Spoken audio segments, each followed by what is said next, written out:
Amapolisa aseGauteng abambe omnye wabahanelwa abanqala abaqhubi ngokubeka insimbi ezihlabayo emigaqweni ngenjongo yokubakhuthuza. Oku kwenzeka ngelixa kuqhutywa iphulo lovalo mgaqo kumgaqo omdala eHammanskraal ngalentsasa.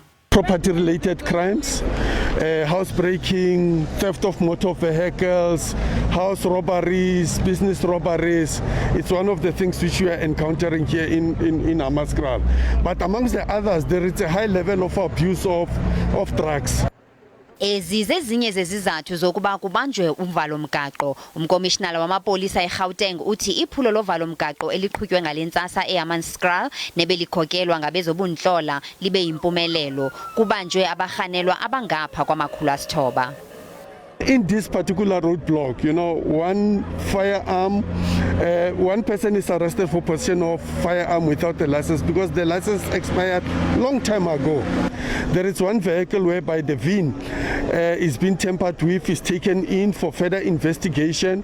One vehicle here, it was discontinued because it is unroadworthy. We have already 4 undocumented individuals from foreign countries. So Home Affairs, they will check their status.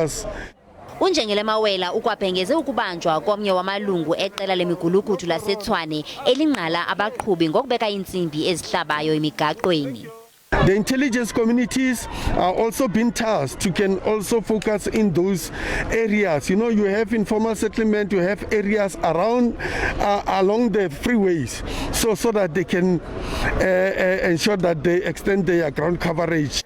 Bekubanjwe amaphulo afanayo eGauteng ekuruleni kwintshona Randi naseCitibank. They have to do it each and every day. There is a section that's there by the Hammanskraal complex. It's Jompe Social Club. Not very good because I had to take my wife to the doctor for